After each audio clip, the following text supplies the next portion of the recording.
Ladies and gentlemen, Zote the Mighty, arguably one of the most complex and developed characters in all of Hollow Knight. In fact, Zote has more dialogue than any character in the game, with over 2,600 words of dialogue, much more than Seer, Lem, or Elderbug. But despite all this dialogue, Zote is still one of the biggest mysteries in Hallownest. Debates over his origins and impact on the story have torn apart friends, families, and Redditors alike. There are so many questions. Where did Zote come from? Where is he going? Who are his parents? Where was Zote on 9/11? Why won't he submit to a polygraph test? Is he hitting that? Well, today, we're going to get to the bottom of these mysteries. Because what the fuck else would we be doing with our lives? Zote shows up in the game pretty early. He is established as a comic relief character, constantly needing the knight's help to save him, while also proclaiming that he is a knight of great renown. Eventually, the knight fights Zote in the Colosseum of Fools, and it's fucking pathetic. It's like shooting a fucking dog. Jesus Christ. So yeah, Zote's a joke. And yet there's one thing about him that causes a total shitstorm for those of us trying to understand the game's lore. Zote looks an awful lot like the knight, more so than any other NPC in the game. This is kind of a big deal. If you don't know why this is important, I'll give you a quick rundown. The knight is basically one of several hundred failed test tube babies created by the king and queen of Hallownest in order to stop Mothra from taking over the world, who were then locked away in the basement because they had too much thought. So the fact that the knight has several siblings mixed with its uncanny resemblance to Zote has led to some interesting theories. And the idea that Zote is one of these failed vessels has been posited by some. If you go to the Hollow Knight wiki page, which is where all Hollow Knight lore whores go to get their information, you can see that a few users have posted the idea, so I'm not making this shit up. So yeah, that's the big question. Some people think that Zote is one of the Pale King's failed vessels who escaped, and others say that Zote is completely unrelated to the Pale King's experiments. So what's my shitty opinion? Well, I think that Zote is probably unrelated to anything involving the Pale King. The idea that Zote came from the Abyss just doesn't hold water when we look at all of his dialogue. But in case you didn't know, I'm the kind of person who pretends to hear both sides of an argument before continuing to cling to their own biased decision. So let's hear the evidence for why Zote is a sibling. Now, remember when I said that Zote has the most dialogue out of any NPC in the game? Well, while that is true, most of his dialogue is completely irrelevant to anything important. After finishing his side quests, Zote winds up in Dirtmouth teaching Bretta his 57 precepts. And most of these precepts are either common sense or just plain bad advice. Like Precept 44 that says you can't breathe water, or Precept 19 that says only attempt something if you know you will succeed, or Precept 38 that talks about a mysterious force? Wait, what?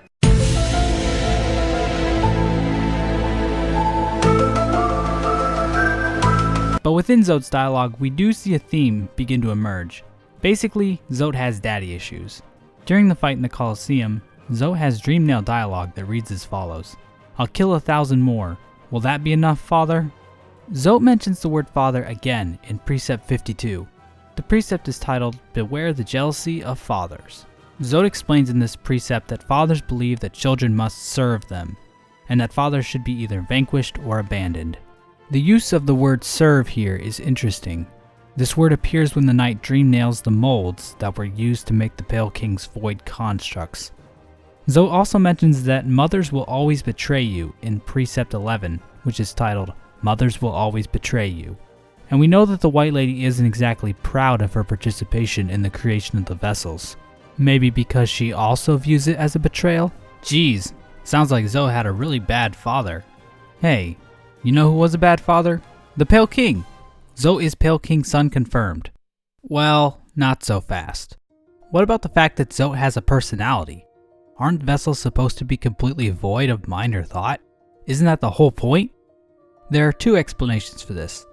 The first is that it is possible for siblings to have personalities and voices, since we know that Hornet is a sibling. The second argument is that maybe Zote was one of the really early experiments, so the Pale King didn't know how to make vessels that were empty. So in other words, Zote is just a really fucked up experiment.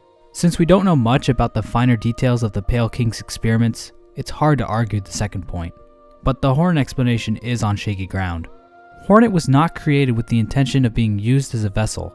She was a gift to Hera from the Pale King in exchange for her help with combating the infection. And no reason is given to explain why Zote would have been created differently from the rest of the siblings. Precept 22 also fits in nicely with this narrative. Zote mentions that he left his birthplace as soon as he could. He says not to linger there, since there's nothing worth staying for. And I'll admit, the Abyss doesn't sound like a very nice place to stay. There's also this dialogue from Zote. He mentions that Dirtmouth is dreary and ghastly, and that it reminds him of home. I think you can interpret this dialogue either way, but I'll share it here since it seems relevant. If this was all the information we had to decide if Zote was a child of the Pale King, then this theory would actually be pretty plausible. But once we look at some of Zote's other dialogue, it becomes difficult to justify this theory. Before I get into what I think the biggest issue here is, I'd like to mention a few things. The Hunter's journal entry for the broken vessel mentions that it looks similar to the bugs of Hallownest, so it sounds like the vessels themselves might not be very unique in terms of their appearance. Bugs like Elderbug are probably what the Hunter is referring to. Elderbug has a shell with features similar to Zote, the most notable one being his mouth. The Knight, Hornet, and the other siblings don't have mouths, even though Hornet can still talk. So maybe Zote and Elderbug are the same species, and their resemblance to the siblings is just a coincidence. Anyways, here's the one big problem with Zote being a sibling who was made from the Void. If the player character dreamnails Zote once he moves back to Dirtmouth, Zote mentions that he came to this kingdom. So Zote is not originally from Hallownest, or at least he doesn't remember being from Hallownest. At this point, we're going to have to talk about the lands beyond Hallownest. The problem is, we basically know jack shit about the lands beyond Hallownest. While the player is never able to leave Hallownest during the game, we do get a glimpse into the outside world thanks to the Quirrell comic that Team Cherry released to their Kickstarter backers. This comic follows Quirrell as he makes his way from the wilderness back into Hallownest. The comic starts off by establishing that the bugs of the wilderness do not have minds. They shed their thoughts and choose to rely on instincts as a way to survive. This jives pretty nicely with a lore tablet that can be found at Howling Cliffs. During his journey, Quirrell comes across Boone, another bug who is able to communicate through speech. Quirrell eventually makes it to Hallownest, where he is confronted by Hornet. Hornet tries to murder his ass, but discovers that Quirrell has some pretty serious plot armor, and decides to let him pass into Hallownest. So, what's going on with this guy? Quirrell was once an assistant to Motomon the Teacher. Quirrell lived in Hallownest, but eventually left the kingdom for unknown reasons.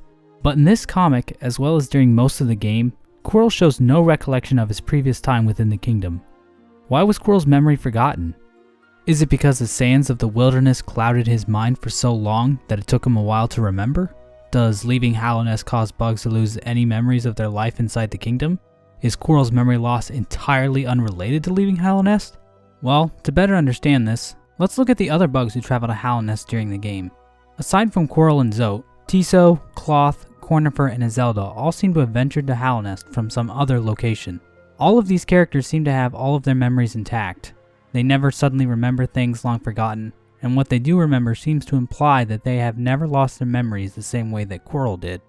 Cloth and Tiso are two other Kickstarter backer characters that the player can interact with during the game. Admittedly, neither character outright claims that they are from beyond Hallownest, but it's heavily implied. Cloth is a cicada-type warrior with a big club, who is on a quest to find Nola, a character that she mentions throughout the game. Cloth was designed by a Kickstarter backer named Noah Sturtridge. She was originally a male character named Burlap, who wore a burlap sack on his head. Team Cherry changed Burlap's name after they realized that Burlap doesn't exist in Hallownest. Not sure why they changed his gender though. I guess it's just Team Cherry trying to shove more of their progressive agenda down our throats.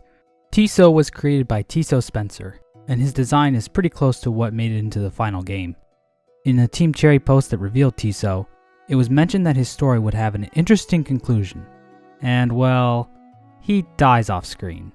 Tiso travels to Hallownest because he wants to fight in the Colosseum of Fools, which he has heard rumors about. Tiso's knowledge of the Colosseum of Fools and Cloth's memory of her friend shows that these characters still have their memories. Then there's Azelda and Cornifer. Cornifer mentions that he moved to Dirtmouth as soon as he could, after he had heard about the Kingdom of Hallownest. You know, this being Cornifer's first kingdom to map does explain why the map of Hallownest he draws is so fucking shitty, but that's beside the point. Iselda also mentions that she used to be a fighter, but gave it up to be with Corny. But this dialogue might be hinting at a future Iselda boss fight. But anyway, the point is, these two bugs must have lived somewhere beyond Hallownest before the start of the game. So yeah, there are examples of intelligent bugs beyond Hallownest. As for Quirrell, the best we can say is that he originated from Hallownest, lost his memory, and his time back in Hallownest helped him recover his memory. So where does that leave Zote? Is he like Quirrell, or is he like the others? If he was from Hallownest before and lost his memory, why does he not remember anything about Hallownest during his quest? Is it because he's not as inquisitive as Quirrell? Maybe, but doesn't it seem more likely that Zote is just from a different part of the world? Zote has specific memories about his past, just like Iselda and the other travelers. There isn't any evidence that Zote has lost his memories, and he doesn't act like he's ever been to Hallownest before.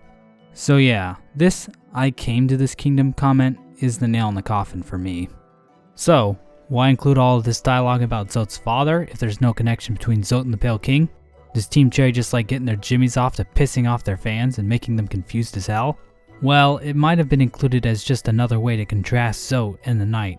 While they both have fathers who probably aren't going to be getting any world's best dad mugs at Christmas, the Knight continues with his quest regardless, while Zote rejects his family and lives a life of self-absorption. So yeah, I think that pretty much sums up what we know about Zote.